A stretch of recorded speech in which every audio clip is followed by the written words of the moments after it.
Hello दोस्तों, Urdu लाजी official channel में आपका एक बार फिर से खैर मकदम है। आज हमारी ये असिस्टेंट प्रोफेसर के लिए दूसरे पेपर की पहली क्लास है। जो लोग चैनल को पहली बार विजिट कर रहे हैं चैनल को सब्सक्राइब कर लेंगे, लाइक और शेयर भी कर लेंगे। आते हैं हम आज के पहले सवाल पर।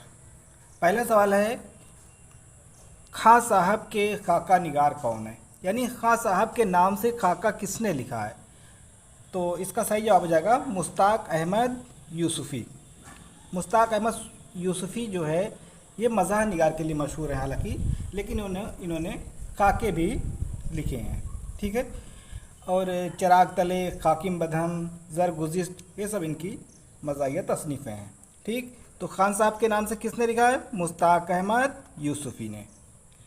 अगला सवाल है कि आतिश पारे किसका अफसानवी मजमूआ है? आतिश पारे ये सादत हसन मंटू का अफसानवी मजमूआ है और ये इनका पहला अफसानी मजमूआ है। तो इसका जवाब हो जाएगा ऑप्शन नंबर 2, सादत हसन मंटू। ये इनका पहला अफसानी मजमूआ, याद रखिएगा। पहला अफसानी मजमूआ आतिश पारे, सादत हसन मंटू। अगला सवाल है, फिरदौस ख़याल। फिरदौस ख़याल के मुसन्निफ़ कौन है? ये फिरदौस ख़याल है, ये अफसानों का मजमूआ है, ये प्रेमचंद का है। प्रेमचंद का अफसानी मजमूआ क्या है? फिरदौस ख़याल। फिरदौस ख़याल। ठीक है। इसी तरीके से ख्वाब ख़याल के नाम से भी जो है प्रेमचंद का एक मजमूआ है। ठीक है। तो ख्वाब ख़याल, फिरदौस ख़याल, ये दोनों क्या है? ये दोनों प्रेमचंद का है। ठीक है।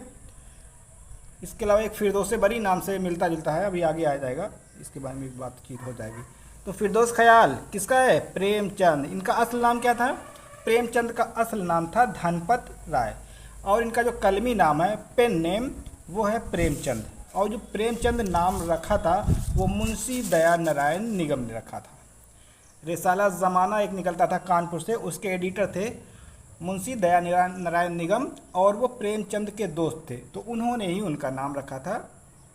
पेन नेम जो दिया था उन्होंने, दया नारायण निगम ने, उसका नाम है प्रेमचंद। ठीक है। इसके अलावा जो इनका जो पुकारने वाला नाम है वो है नवाब राय। तो नवाब राय नाम जो दिया था इनके चचा ने दिया था। तीनों याद रखिएगा। ठीक है। धनपत राय जो असल नाम था इनके वालिद ने दिया था, और जो बुलाने वाला एक नाम था नवाब राय उर्फियत, ये इनके चचा ने दिया था।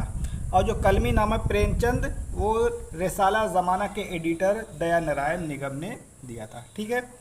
आते अगले सवाल पर, अल हिलाल व अल बलाग का ताल्लुक़ किस सिन्फ से है? तो अल हिलाल अल बलाग क्या है? ये एक रिसाला है। ठीक है। रिसाला किसका है? अबुल कलाम आज़ाद का। तो रिसाला का मतलब खतूत शाही तनक़ीद सहाफ़त से है। इसका जवाब क्या हो जाएगा? Option number 3। अल हिलाल और अल बलाग जो रिसाला इन्होंने निकाला था, ये 1912 में निकाला था। 1912 में अल हिलाल निकला और फिर 1915 में अल बलाग। तो दोनों का सन याद रखिए, 12-15 अल हिलाल और बलाग। और ये दोनों जो रिसाले निकलते थे ये कलकत्ता से निकलते थे। कहाँ से निकलते थे? ये दोनों निकलते थे कलकत्ता से। तहरीक आज़ादी को तक़वियत देने के लिए ये रिसाला निकला था। अबुल कलाम आज़ाद ने जो ये रिसाला दोनों निकाला है वो तहरीक आज़ादी के लिए निकाला था। तो 1912 निकाला, 1912 में एक निकाला अल हिलाल, इस पर पाबंदी लग गई, फिर उसके बाद अल बलाग वगैरह निकाला। ठीक है। तो इसका ताल्लुक़ किस सिन्फ से है? ये है सहाफ़त यानी रिसाला। चलिए आगे अगला, ये अल हिलाल अल बलाग अखबार था। चलिए, फिरदौस बरी। फिरदौस बरी किसका नाविल है? तो फिरदौस बरी ये किसका है? फिरदौस बरी है अब्दुल हलीम शरर का। ये एक तारीख़ी नाविल है। क्या है? ये एक तारीख़ी नाविल है फिरदौस बरी। इसमें एक फ़र्ज़ जन्नत का किस्सा बयान किया गया है। और पूछा जाए कि अगर फिरदौस बरी कितने अबवाब में है, तो ये 9 अबवाब में है। फिरदौस बरी कब लिखा गया है? 1899। इसकी सने तसनीफ़ है 1899। और इसी तरीके से एक और नावल है मिर्ज़ा हादी रुसवा का, उमराव जान अदा, वो भी 1899 में लिखा गया। तो दोनों की सन जो है वो 1899 ही याद रखिएगा। ठीक। तो फिरदौस बरी की बात हो रही थी, तो ये नावल कितने अबवाब में है? 9 अबवाब में है। 1899 में लिखा गया है और ये एक तारीख़ी नावल है और इसमें फ़र्ज़ी जन्नत का किस्सा बयान किया गया है। हुसैन, ज़मुर्रद, शेख अली वजूदी, ये सब इनके अहम किरदार हैं। ठीक है, चलिए आते हैं अगले सवाल पर। सवाल नंबर 6। सवाल नंबर 6, नज़ीर अहमद के वालिद बुजुर्गवार का क्या नाम था? मौलवी नज़ीर अहमद। मौलवी नज़ीर अहमद के वालिद का क्या नाम था? इनके वालिद का नाम था मौलवी सआदत अली। क्या नाम था? मौलवी सआदत अली। मौलवी नज़ीर अहमद को उर्दू नावल का बाबा आदम कहा जाता है और मौलवी नज़ीर अहमद उर्दू के पहले नावल निगार भी हैं। मिरातुल अरूस इनका पहला नावल है और इनके तमाम नावल जो है इस्लाही नावल होते हैं। ठीक है, मौलवी नज़ीर अहमद के तमाम नावल जो रहते हैं वो जो है इस्लाही नावल रहते हैं। इसके बारे में अभी और आगे बात होगी। सवाल नंबर 7 पे आते हैं। सवाल नंबर 7 है कि अपनी इब्तिदाई ज़िंदगी के वाक़यात आशिफ्ता बयानी मेरी के उन्वान से किसने तहरीर किए? ठीक, तो इसका जवाब क्या हो जाएगा? इसका जवाब हो जाएगा रशीद अहमद सिद्दीकी। इस सवाल को ऐसे भी पूछा जा सकता था कि आशिफ्ता बयानी मेरी किसकी आप बीती है, तो ये हो जाएगा रशीद अहमद सिद्दीकी। इनकी खुद नविस्त है ये। ठीक है, अपने बारे में इन्होंने खुद लिखा है, रशीद अहमद सिद्दीकी ने आशिफ्ता बयानी मेरी। अगला सवाल है सवाल नंबर 8। शायर सबाब, शायर इनकलाब किसे कहा जाता है? तो इसका जवाब हो जाएगा जोश मलिहाबादी।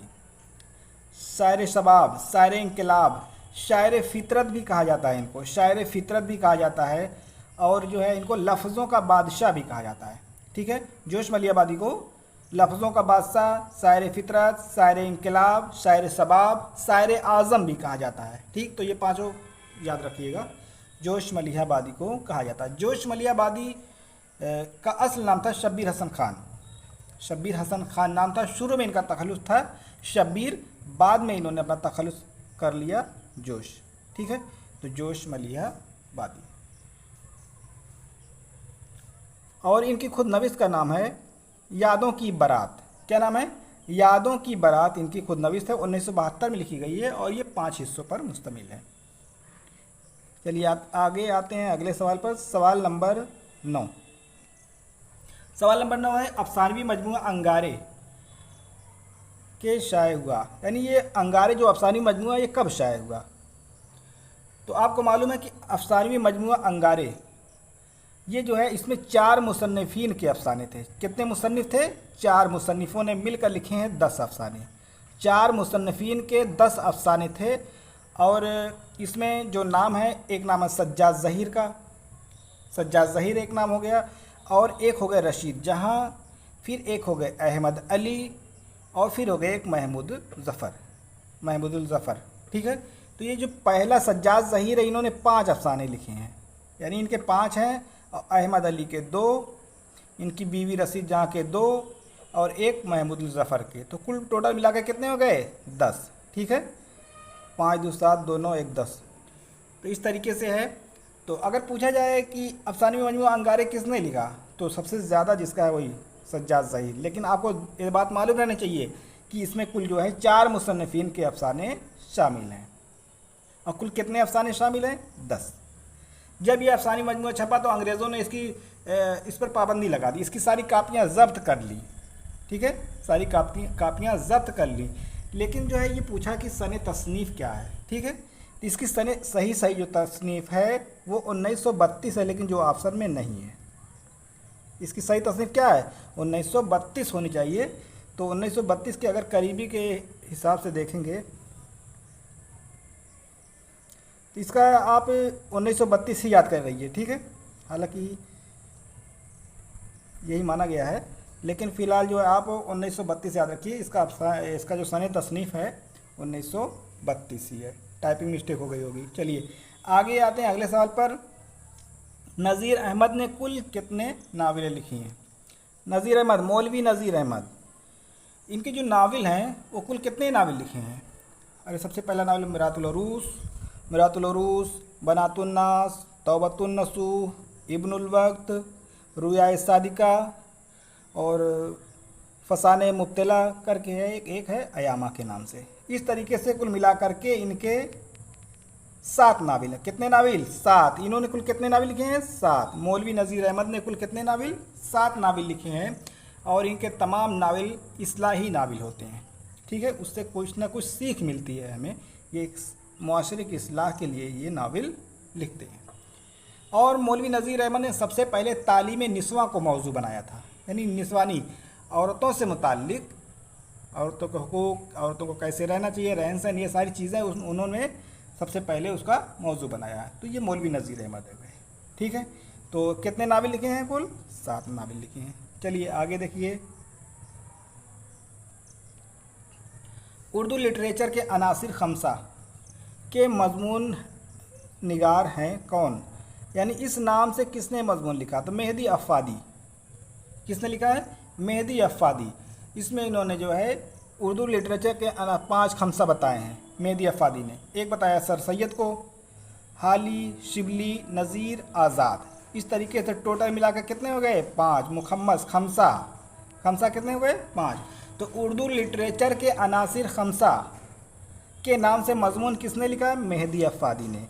और जो 5 लोग इसमें शामिल हैं वो नाम भी याद रहना चाहिए। ठीक है, और इसी नाम से एक थोड़ा सा मिलता जुलता है, सर सैयद मरहूम और उर्दू लिटरेचर। सर सैयद मरहूम और उर्दू लिटरेचर, इस नाम से किताब किसने लिखी है? इस नाम से किताब लिखी है शिबली ने। सर सैयद मरहूम और उर्दू लिटरेचर किसकी किताब है? वो है शिबली की। ठीक है, आते हैं अगले सवाल पर। कौन ड्रामा की रूह है? रूह पूछा है। ड्रामे की रूह कौन है? मरकज़ी ख्याल जो होता है उसका, वो ड्रामे की रूह होता है। चलिए आगे अगला सवाल। रजब अली बेग सुरूर ने किसकी फरमाइश पर फसाने अजायब लिखा? रजब अली बेग सुरूर, इनकी एक दास्तान है, उसका नाम क्या है? फसाने अजायब। किसकी फरमाइश पर लिखा था? इसका जवाब हो जाएगा हकीम असद अली की फरमाइश पर। हकीम असद अली की फरमाइश पर। रजब अली बेग सुरूर जो है लखनऊ में रहते थे, तो इन पर जो है एक कत्ल का इल्ज़ाम लगा। और वो ज़माना था गाज़ीउद्दीन हैदर का। तो गाज़ीउद्दीन हैदर के ज़माने में रजब अली बेग सुरूर पर एक कत्ल का इल्ज़ाम लगा और इनको जलावतन कर दिया गया। ठीक है, क्या पढ़ेंगे? जलावतन, जला जीम पर ज़बर है, जलावतन कर दिया गया। और फिर ये चले गए कानपुर। कानपुर चले आए और कानपुर में उनके एक दोस्त थे असद अली ख़ान, तो उनके यहाँ रहे और उन्होंने ही कहा कि आप दिन भर बैठे रहते हैं, ऐसा एक दास्तान ही लिख डालिए। तो उन्होंने हकीम असद अली की फरमाइश पर एक दास्तान लिखी, उसका नाम रखा फसाने अजायब। ठीक है, फसाने अजायब उसका नाम रखा। उसके बाद जो है गाज़ीउद्दीन हैदर के बाद नसीरुद्दीन हैदर तख्त पर बैठे, तख्त नशी हुए। तो उन्होंने रजब अली बेग सुरूर को वापस बुला लिया, उनका गुनाह माफ़ कर दिया और इन्होंने ये दास्तान लिखी है वो नसीरुद्दीन हैदर के दरबार में पेश की। तो लिखी किसके अहद में? गाज़ीउद्दीन हैदर के अहद में लिखी। पेश की किसके अहद में? नसीरुद्दीन हैदर के अहद में, उनके दरबार में पेश की। क्लियर हो गया ना? तो किसकी फरमाइश पर लिखी थी? हकीम असद अली फरमाइश पर। अगर पूछा जाए कि रजब अली बेग सुरूर ने जो दास्तान फसाने अजायब लिखी है उसमें कहाँ की मुआशरत को पेश किया गया है? लखनऊ की मुआशरत मुकफ़ा मुसज्जा अंदाज में लिखी गई है। काफ़ी अदार इबारत है, बड़ी मुश्किल है, इतनी मुश्किल है कि बगैर लुगत के उसको पढ़ ही नहीं सकते। ठीक है, चलिए ये बात हो गई। सवाल नंबर 13। सवाल नंबर 14 है कि मीर अम्मन को उर्दू नस्र में वही मर्तबा हासिल है जो मीर तकी मीर को शायरी में। ये कौल किसका है? ये कौल किसका है? ये सर सैयद का कौल है। सर सैयद अहमद खान ने कहा है कि मीर अम्मन को उर्दू नस्र में वही मर्तबा हासिल है जो मीर को शायरी में। ठीक है, यानी Mir Amman plus Mir Taqi Mir is equal to sir Syed. यानी इन्होंने एक बात कही है। ठीक, इन्होंने ये बात कही है सर सैयद ने। इसी तरीके से एक और मिलता जुलता कौल है कि वली को उर्दू शायरी में वही मुकाम हासिल है जो गिलक्रिस्ट को शायरी में। इस तरीके से कौल है, तो जिसमें वली शुरू में आता है, वली को उर्दू शायरी में वही मकाम हासिल है। अगर यहाँ वली आ गया तो इसका जवाब हो जाएगा अब्दुल हक। ठीक है, वली वाले में उसका जवाब क्या हो जाएगा? अब्दुल हक। तो फिलहाल इसका जवाब क्या है? सर सैयद। चलिए आगे आते हैं सवाल नंबर 15 पर। सर सैयद मुलाजिमत से किस सन में सुबुकदोश हुए? मुलाजिमत कब छोड़ी? 1876 में। एक मदरसा खोला था 1875 में। एक मदरसा खोला था कब? 1875 में एक मदरसा खोला था, उसका नाम था मदरसतुल उलूम। क्या नाम था? मदरसतुल उलूम के नाम से शुरू में सर सैयद ने एक मदरसा खोला। उसके बाद जो है 1875 की बात हो गई है, फिर 1876 में ये नौकरी छोड़ दिए, नौकरी ये छोड़ दिए। फिर क्या हुआ? फिर 1877 आ जाता है, 1877। उस वक्त मलका विक्टोरिया हिंदुस्तान आई हुई थी, तो मलका विक्टोरिया से जो अंग्रेज़ों ने सर सैयद से मलका विक्टोरिया की मुलाकात करवाई, तो उनके तमाम चीज़ों को बताया, सर सैयद की तारीफ़ की। तो मलका विक्टोरिया ने इस जो ये मदरसा था, मलका विक्टोरिया ने जो 1875 में जो एक मदरसा था, इसका जो है इसको प्रमोट कर दिया, इसका इंटर कॉलेज नाम कर दिया और इसका नाम रख दिया मोहम्मडन एंग्लो ओरिएंटल कॉलेज। ठीक है, मोहम्मडन एंग्लो ओरिएंटल कॉलेज। और यही मोहम्मडन एंग्लो ओरिएंटल कॉलेज आगे चलकर 1920 में जब हुआ, तो 1920 में ये मुस्लिम यूनिवर्सिटी हो गया, अलीगढ़ मुस्लिम यूनिवर्सिटी। समझ आ गया ना? यानी 1875 में क्या था? एक मदरसा था मदरसतुल उलूम, और ये सुबुकदोश हुए 76 में, और मोहम्मडन एंग्लो ओरिएंटल कॉलेज 1877 बन गया। अलीगढ़ मुस्लिम यूनिवर्सिटी कब बना? 1920 में। ठीक, तो ये याद रखना चाहिए, 75, 76, 77 और 1920 तो है ही। तो समझ में आ गया ना? तो सर सैयद किस सन में सुबुकदोश हुए? तो हो जाएगा 1876 में। ठीक है, आगे आइए अगला सवाल। अगला सवाल थोड़ा ध्यान से देखिए। नमरूद की खुदाई का ताल्लुक़ अदब की किस सिन्फ से है? हालांकि आपको मालूम है, जो मशहूर है कि नमरूद की खुदाई अफसानवी मजमुआ है सआदत हसन मंटू का। किसका है? सआदत हसन मंटू का अफसानवी मजमुआ है, बहुत मशहूर है नमरूद की खुदाई। इसका जवाब तो ये हो गया, लेकिन आप थोड़ा ध्यान देंगे तो नमरूद की खुदाई के नाम से नुमीम राशिद की नज़्म भी है। ठीक है, तो इसका ताल्लुक़ शायरी से भी होता है, इसका ताल्लुक़ शायरी से भी होता है। तो इतना जहन में रहना चाहिए कि जो है ये शायरी भी है और अफसाना भी है, लेकिन जो है जो ज़्यादा मशहूर है वो अफसाना है, जिसका जवाब क्या हो जाएगा? अफसाना। आगे अगला सवाल है कि नज़ारे के मुसन्निफ़ कौन है? नज़ारे कौन? कृष्ण चंद्र। कौन है? कृष्ण चंद्र। नज़ारे, तिलिस्म ख़याल और नज़ारे। तिलिस्म ख़याल इनका पहला अफसानी मजमुआ है। तिलिस्म ख़याल ये ये कृष्ण चंद्र का पहला अफसानी मजमुआ, तिलिस्म ख़याल, और दूसरा क्या है? नज़ारे। दोनों याद रखिएगा, पहला तिलिस्म ख़याल, दूसरा नज़ारे, कृष्ण चंद्र का। क्लियर हो गया? चलिए आगे देखिए अगला सवाल।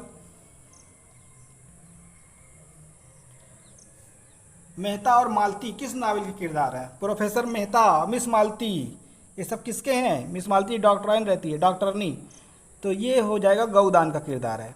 किसका है? गौदान का किरदार है। गौदान कब लिखा गया है? 1936 में। गौदान की सन तसनीफ 1936 में। किसने लिखा था? प्रेमचंद ने। प्रेमचंद का इंतकाल कब हुआ? 1936 में हुआ। और तरक्की पसंद कुल हिंद कॉन्फ्रेंस की जो पहली सदारत हुई थी वो कहाँ हुई थी? लखनऊ में। किसने की थी? प्रेमचंद ने। कब? 1936 में। ठीक है, अगर पूछा कि नावल गौदान कितने अबवाब पर है, तो हो जाएगा 36 अबवाब। कितने अबवाब पर? 36। नावल गौदान 36 अबवाब पर। समझ आ गया ना? तो चलिए ये वाला हो गया। हम आते हैं अगले सवाल पर।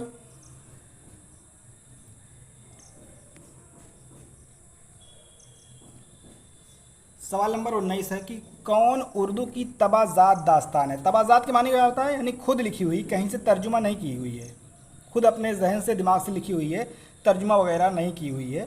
तो इसका जवाब क्या हो जाएगा? तबाजात इसमें से कौन है? बागो बहार, आराइश महफिल, अलिफ लैला, ये वाली जो फसाने अजायब रजब अली बेग सुरूर ने लिखी है वो तबाजात है। वो कहीं से नकल करके नहीं लिखी है कि किसी किताब का तर्जुमा कर दिया है। आप इसको देखेंगे बागो बहार तो अमीर खुसरो की जो किस्सा चहार दरवेश है उसका तर्जुमा वगैरह है। आराइश महफिल देखेंगे जो हातिम ताई का तर्जुमा है। ठीक है, इसी तरीके से अलिफ लैला भी तर्जुमा है। तो इसका जवाब क्या हो जाएगा? फसाने अजायब। ठीक है, चलिए आगे अगला सवाल। आगे अगला सवाल ध्यान से देखिए कि बागे उर्दू किसकी तसनीफ़ है? क्या पूछा है? बागे उर्दू। बागे उर्दू ये किसकी तसनीफ़ है? शेर अली अफसोस की।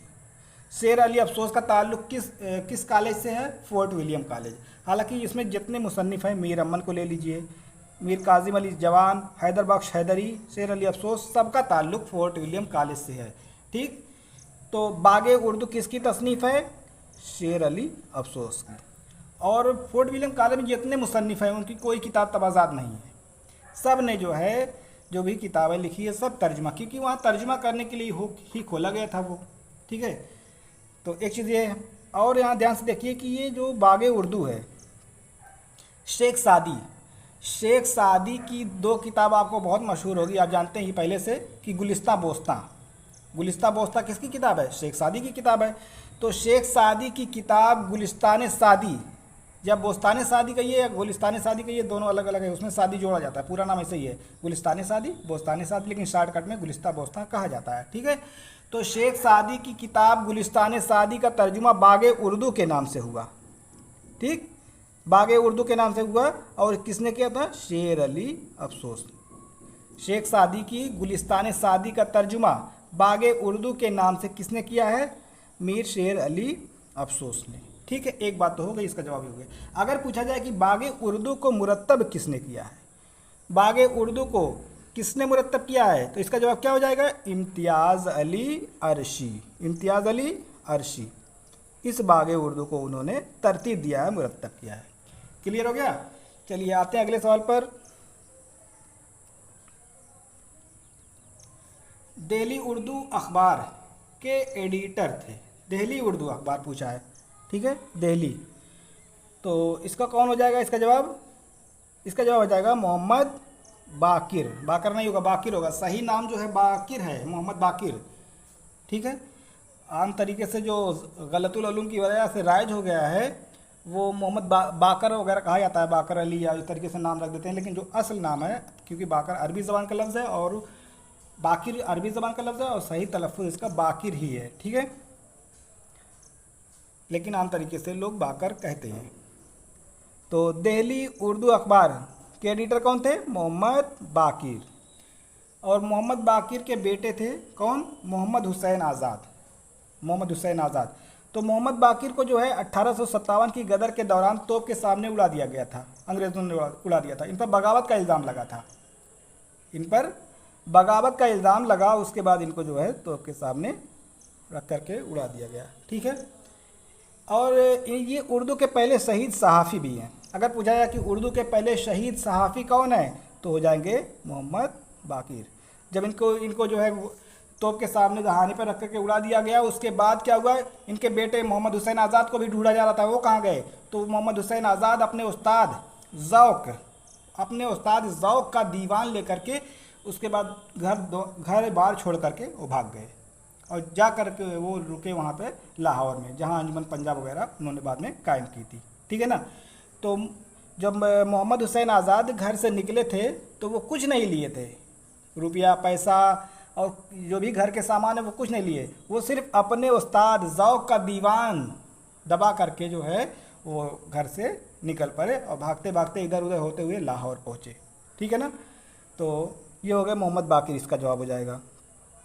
और मोहम्मद बाकिर ने जो ये दिल्ली उर्दू अखबार निकाला था, ये निकाला था 1836 में। ठीक है, 1836 में। अब आप कहेंगे कि जो है सर सैयद के जो भाई थे, सर सैयद अहमद ख़ान के जो भाई थे सैयद मोहम्मद ख़ान, उन्होंने भी 1836 में एक निकाला था, एक अखबार उन्होंने भी निकाला था, उसका नाम था सैयदुल अखबार। ये निकाला था सैयदुल अखबार। तो 1836 में तो ये भी निकला, 1836 में ये भी निकला। तो पहले कैसे हुआ? तो 1836 एक लंबा वक्त, एक साल का वक्त होता है। ठीक है ना, तो सबसे पहले 1836 में ये निकला है, फिर 1836 में बाद में ये निकला, तो जो पहले निकला वही पहला है। ठीक है, तो सैयदुल अखबार सर सैयद के भाई ने निकाला था, सैयद मोहम्मद ख़ान ने 1836 में दिल्ली से ही, और 1836 में ही मोहम्मद बाकिर ने निकाला था दिल्ली उर्दू अखबार के नाम से। क्लियर हो गया ना? चलिए आते हैं अगले सवाल पर। सवाल नंबर 22 है, दिल्ली की तारीख़ी इमारतों का हाल किस किताब में दर्ज है? ये मरातुल उरूस में है, इब्नुल वक्त, फसाने जायब, आसार उस सनादीद। बहुत ही मशहूर सवाल है, ये रनिंग सवाल है, जनरल सवाल हर एग्ज़ाम में पूछा जाता है। आसार उस सनादीद किसकी तसनीफ़ है? सर सैयद की तसनीफ़ है। किस ज़बान में लिखी गई है? फ़ारसी ज़बान में लिखी गई है। किस ज़बान में? फ़ारसी ज़बान में लिखी गई है। इसमें दिल्ली की कदीम इमारतों को बड़ी तहकीक के साथ जो है सर सैयद ने लिखा था, फ़ारसी ज़बान में है। और ये किताब सर सैयद ने किसकी फरमाइश पर लिखी थी? इसकी फरमाइश की थी स्प्रिंगर ने। किसने? स्प्रिंगर। स्प्रिंगर कौन था? दिल्ली कॉलेज में प्रिंसिपल था। ठीक है, दिल्ली कॉलेज में स्प्रिंगर एक प्रिंसिपल था, उसकी फरमाइश पर सर सैयद ने लिखी थी आसारुस सनादीद। और जब आसारुस सनादीद इन्होंने लिख दी तो उसकी इबारत मतलब कि बहुत सादी इबारत थी। ठीक, बहुत सादी इबारत थी। तो सर सैयद ने क्या किया कि जब सर आसारुस सनादीद लिखने के बाद उन्होंने दिया किताब इमाम बख्श साहबाई को। किसको दिया? इमाम बख्श साहबाई को दिया। ये भी दिल्ली कॉलेज में पढ़ाते थे। इमाम बख्श साहबाई को दिया कि ऐसा है, आप इस किताब को लीजिए, इसको मैंने लिख दिया है, इसको थोड़ा सा इसमें रंग भर दीजिए।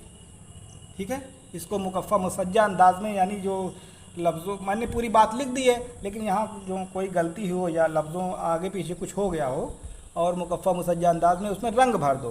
तो इन्होंने उनकी बातों को माना और इन्होंने उसमें रंग भरा। समझ में आ गया ना?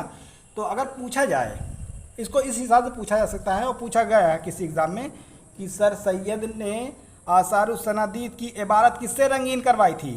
तो किससे रंगीन करवाई थी? इमाम बख्श साहबाई से। रंगीन का मतलब नहीं कि रेड पेन से और काली नीली पीली पेन से, मतलब कि उसमें मुकफ़ा मुसज्जा अंदाज में लिखा गया। ठीक है, तो किससे रंगीन करवाई थी? इमाम बख्श साहबाई से। सर सैयद ने किस ज़बान में लिखी थी? फ़ारसी ज़बान में लिखी थी। किसकी फरमाइश पर? स्प्रिंगर की फरमाइश पर। दिल्ली की कदीम इमारतों का जिक्र है, 1847 में लिखी गई ये किताब।